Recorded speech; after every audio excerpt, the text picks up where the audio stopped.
Doctor గారు, సాధారణంగా ఈ కడుపులో ఇన్ఫెక్షన్ అంటూ ఉంటారు కదా! అవి రావడానికి కారణాలేంటి? అవి వచ్చినప్పుడు ఎటువంటి పత్యాహారం తీసుకుంటే తొందరగా నయం అవుతుందంటారు?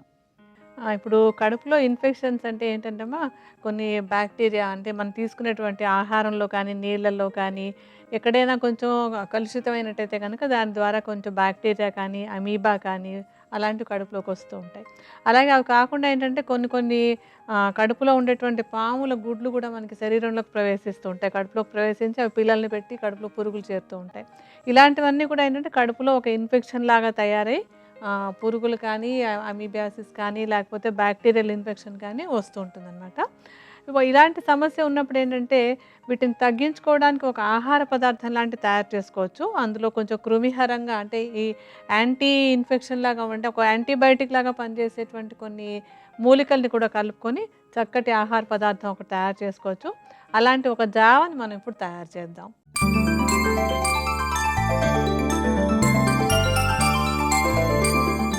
కడుపులో ఇన్ఫెక్షన్స్ పోవడానికి ఉపయోగపడే పత్యాహారానికి కావలసిన పదార్థాలు: బియ్యం, మునక్కాడలు, విడంగాలు, పిప్పళ్ళు, మిరియాలు, నల్ల ఉప్పు, మజ్జిగ. సో డాక్టర్ గారు, మరి పత్యాహారానికి కావాల్సిన పదార్థాలు చూసాం కదా! దాన్ని ఎలా తయారు చేసుకోవాలో చూపించండి. ఫస్ట్ చేయాల్సింది ఏంటంటే సుమారుగా ఒక 10 కప్పుల నీళ్ళని తీసుకొని ముందు మరిగించడం మొదలుపెట్టాలి. నీళ్ళు కొంచెం కాగిన తర్వాత ఒక పావు కప్పు బియ్యాన్ని అందులో వేయాలి మనం.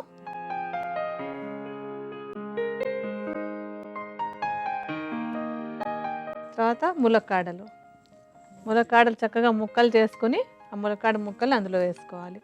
ఎందుకంటే ఈ ములక్కాడలకి కడుపులో ఉండేటువంటి ఇన్ఫెక్షన్స్ అంటే ఏవైనా పురుగులు కానీ పాములు కానీ కడుపులో ఉంటే వాటిని తగ్గించేటువంటి గుణం ములక్కాడలో ఉంటుంది. అందువల్ల మనం ఇందులో ములక్కాడలు వేసుకుంటున్నాం అనమాట. ఇప్పుడు ఈ బియ్యము ములక్కాడలు వేసిన తర్వాత మూత పెట్టేసి దాన్ని మెత్తగా అయ్యే వరకు ఉడకనివ్వాలి.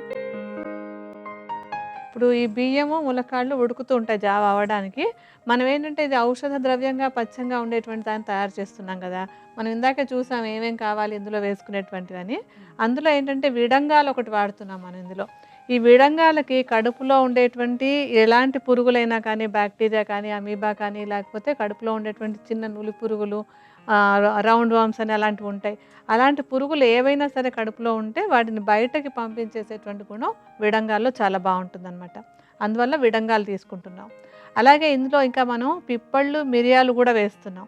పిప్పళ్ళు కూడా కడుపులో ఉండేటువంటి ఇన్ఫెక్షన్స్ని తగ్గించడానికి చాలా బాగా ఉపయోగపడతాయి. అలాగే మిరియాలు ఏంటంటే జీర్ణశక్తిని మెరుగుపరుస్తాయి. చక్కగా తీసుకున్నటువంటి ఔషధం బాగా అరగాలి. తీసుకున్నది బాగా ఒంటికి వంటబడితేనే అది వెళ్ళి మనకి పనిచేయాల్సినటువంటి కరెక్ట్గా పనిచేస్తుందన్నమాట. అలాగే మిరియాలు జీర్ణశక్తిని మెరుగుపరిచి కడుపులో ఉండేటువంటి ఇన్ఫెక్షన్స్ తగ్గించడానికి చక్కగా తోడ్పడతాయి. ఈలోపు చూడండి కొంచెం ఉడికిందేమో అది. అంటే ఇంకొంచెం జావలాగా అవ్వాలంటారా డాక్టర్? పూర్తిగా ఉడికిపోవాలా? లేకపోతే ఇట్లా ఉన్నప్పుడే మనం వేసుకోవచ్చా? మెత్తగా ఉడకాలి. గింజలాగా లేకుండా మెత్తగా ఉడికిపోవాలి. ఉడికిపోయిన తర్వాత మనం పెట్టుకున్నటువంటి చూర్ణాలను ఇందులో కలుపుదాం. విడంగాల చూర్ణం ఒక అర చెంచాడు వేయండి. పిప్పళ్ళ చూర్ణం కూడా ఒక అర చెంచాడు. మిరియాల చూర్ణం పావు చెంచాడు సరిపోతుంది. తర్వాత నల్ల ఉప్పు కొంచెం తగినంత అనమాట, కొద్దిగా వేసుకోవాలి రుచికి కావాల్సినట్టుగా. ఇప్పుడు అన్నీ బాగా కలిపేసి కొంచెం ఉడికిన తర్వాత స్టవ్ ఆపేసి మూత పెట్టి ఉంచేయండి.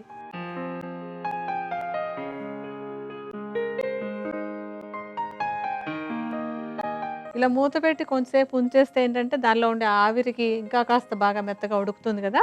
అలా కూడా అయిన తర్వాత కొంచెం వెచ్చవెచ్చగా అయ్యేంత వరకు దాన్ని ఉంచేసుకోవాలి. సో ఇలా మూత పెట్టి ఉంచేసిన తర్వాత బాగా మెత్తగా అయిపోతుందన్నారు కదా! దాన్ని ఎలా తీసుకోవాలంటారు?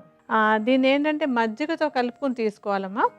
సుమారుగా ఒక బౌల్ తీసుకుని ఆ బౌల్‌లో అరకప్పు దాకా మనం ఇప్పుడు చేసినటువంటి జావను వేసుకుని ఆ జావలో ఇంకొంచెం మజ్జిగ కలుపుకోవాలి.